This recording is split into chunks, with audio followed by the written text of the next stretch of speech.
beyond the picture-perfect landscapes of Sri Lanka, there lies a story of disaster, desperation, and destitution.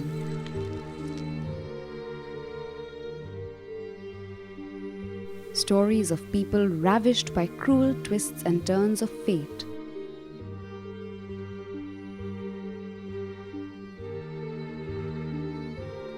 Victims caught in the senseless crossfire of destiny.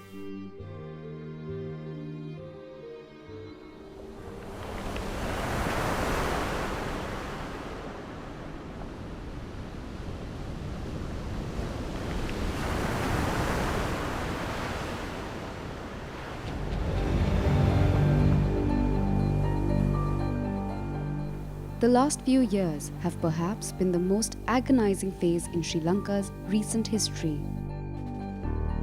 Thousands killed, hundreds of families displaced, confidence of an entire nation wiped out. For many residents of the island nation, life turned into a desperate saga of nothingness, and home became an alien concept. Whatever we are doing in Sri Lanka is part of our development partnership with this country. So we are not doing as per some agenda or priorities we have. Our projects are selected on the basis of requirements on the ground, what kind of requirements people of Sri Lanka have, and priorities and preferences projected by the government of Sri Lanka. On that basis, we undertake these projects jointly. And most of the projects are undertaken with government of Sri Lanka, but there are also projects we take up with NGOs. Alimuthu Rajeshwari, an impoverished mother of 3 from Kilinochi in North Sri Lanka, faced the brunt of internal conflict. Her home got destroyed, and she had no means to support her family. But then, hope arrived in the shape of a housing project funded by India.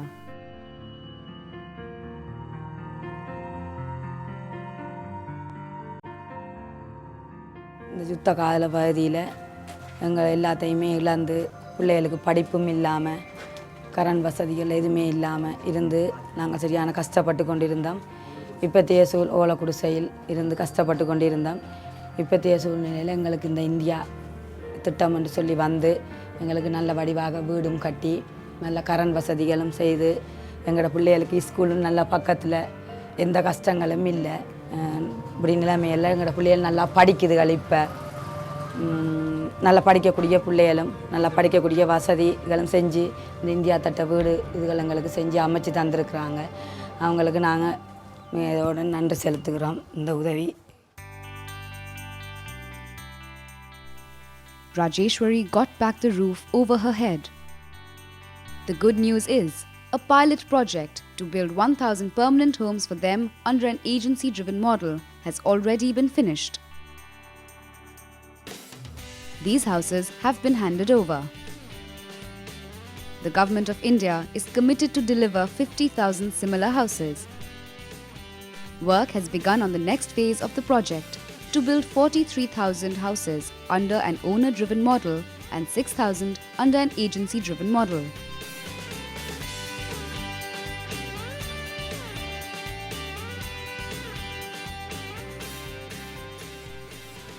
Till they are made, about 1 million roofing sheets have been made available to the homeless as temporary shelters.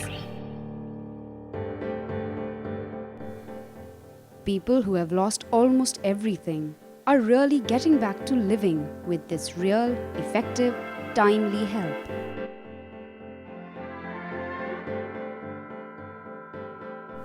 This is not just about building houses, but building hopes for a scattered population, brick by brick.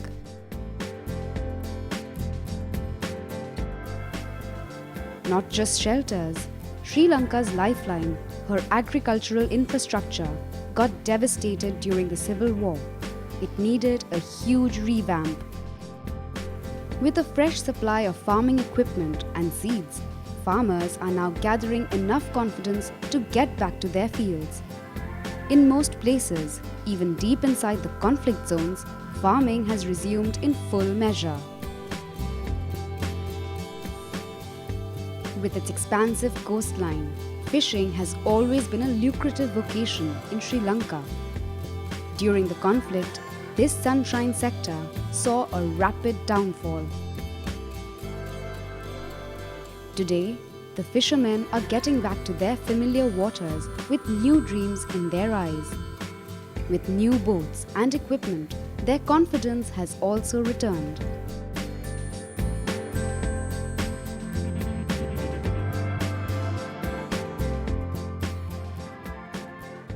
The strategy of restoring faith through small but focused measures seems to be working well with the hard-working people of Sri Lanka. Steps that help them help themselves. That's all they need.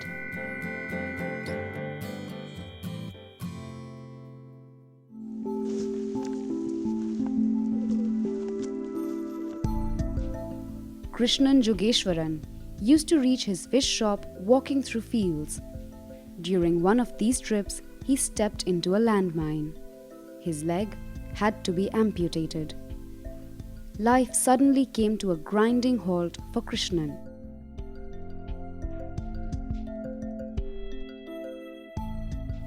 But then he got this prosthetic limb, a Jaipur leg, from a limb refitment camp organized by an Indian NGO. இந்த அங்கேருந்து வேலைக்கு வந்து போடணும் ஜாவஜலுக்கு வேலைக்கு வரணும் வந்த இடத்துல மிதிவடியால் என் காலை இழந்து என் வாழ்க்கையை ரெண்டு போன மாதிரி நினச்சி கொண்டு அந்த நேரத்தில் எனக்கு ஒரு செய்தி ஒன்று கிடைச்சிது. ஜெய்ப்பூர் நிறுவனம் இந்தியாவில் உதவியோட ஜெய்ப்பூர் நிறுவனம் உண்டு யாழ்ப்பாணத்தில் இயங்குதுண்டு. அங்கே போய் நான் எனக்கு கால் போட்டு மறுவாழ்வு பெற்று இப்போ சீரிஞ்சு ரொம்ப சந்தோஷமாக இருக்கிறேன். And it wasn't him alone. A total of 1,400 beneficiaries found the ground beneath their feet in this camp.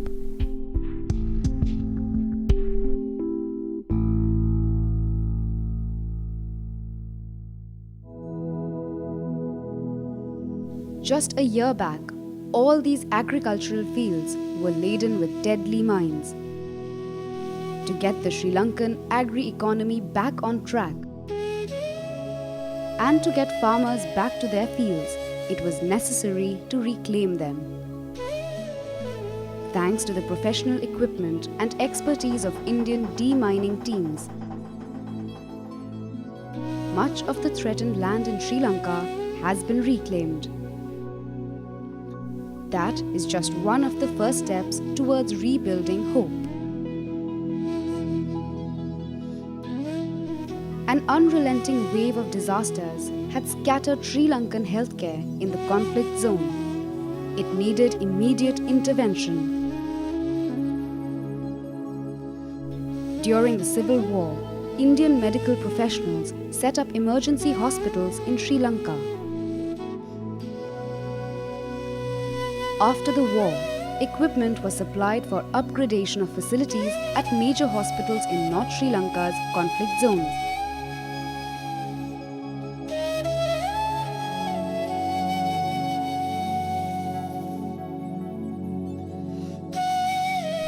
Not just the conflict zones. This under-construction 150-bed hospital at the hill districts of Dikoya will offer specialized services to the local plantation workers who are mostly Tamil-speaking.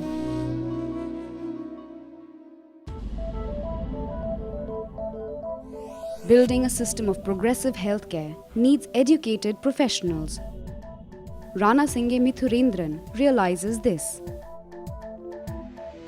A fourth-year medical student, he followed his childhood dream by taking up the Siddha system of medicine as a vocation. Siddha, a time-tested tradition of healthcare, is popular both in India and Sri Lanka.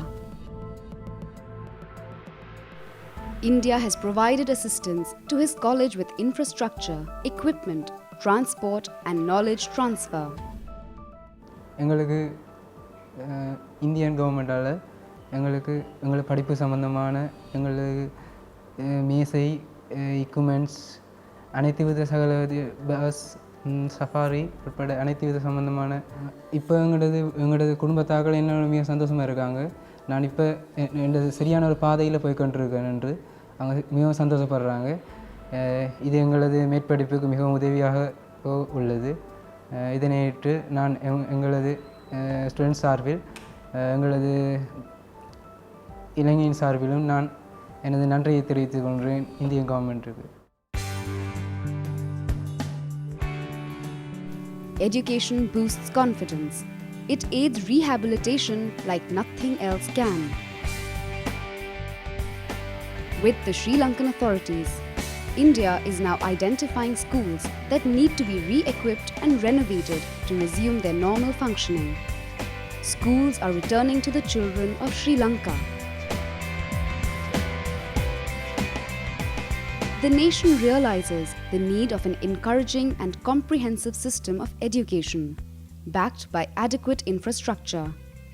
Without that, it's not possible to take its promise of inclusive growth to its next level. To connect Sri Lankan youth to the wider world, English language training centers are being promoted across the island nation. This is to feed the aspirations of young Sri Lankans who are now keen to belong to the mainstream of national development and contribute in her emerging growth story.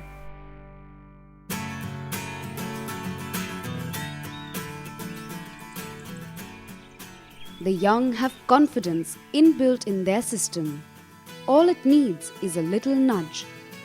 19-year-old Maureen realized her true purpose in life only after she joined a vocational training institute. With newly made friends and a streamlined course, her outlook towards life changed. Thousands of others like Maureen have benefited from vocational training modules. The underserved youth of Sri Lanka are now learning skills that not just help them earn a living, but help them live a life of dignity and confidence. The youth of Sri Lanka now want to move beyond the pains of the past and look forward to a better future.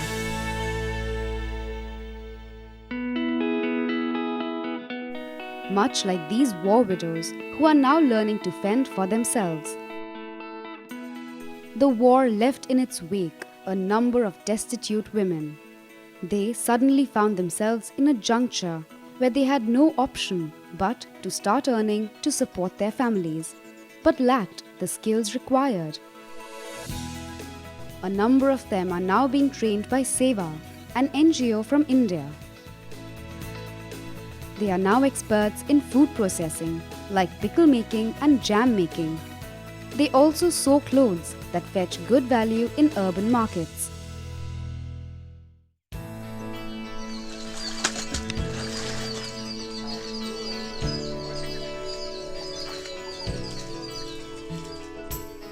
We believe even the smallest of initiatives help.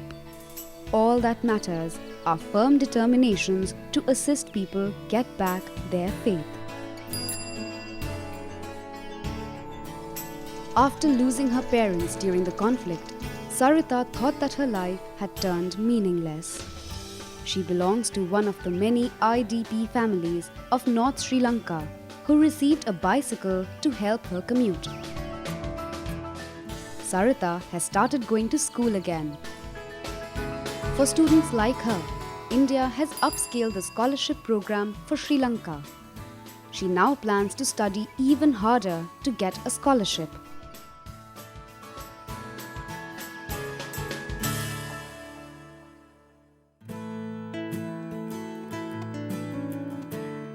To be able to grow, people need to connect and commute. A good and affordable rail transport network is one of the best means to put the aspirations of people back on track.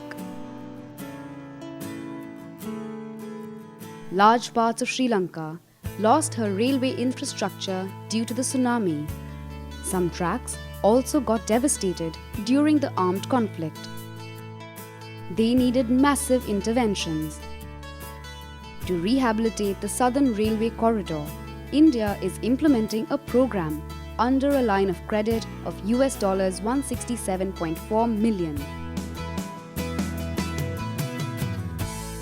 There is also a commitment of US $800 million credit for reconstructing the railway infrastructure in northern Sri Lanka.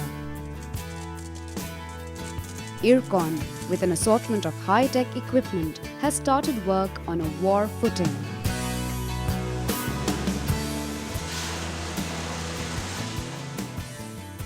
The rail bus service of Sri Lanka is a great example of innovation at work. It uses existing railway tracks but avoids the prohibitive costs of rail locomotives by using bus coaches. The unique service has improved to a large extent the connectivity between Batticaloa and Trincomalee. Thousands of commuters use this facility every day. Around 10 wrecks have been removed from the KKS harbour to make it operational again.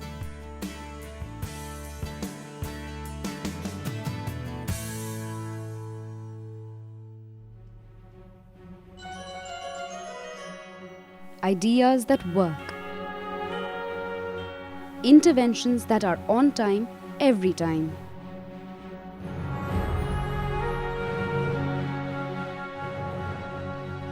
The Indian people are helping their Sri Lankan friends connect to their desires. The target is to help them revive their ability to dream, to reclaim hope from the ashes of disasters.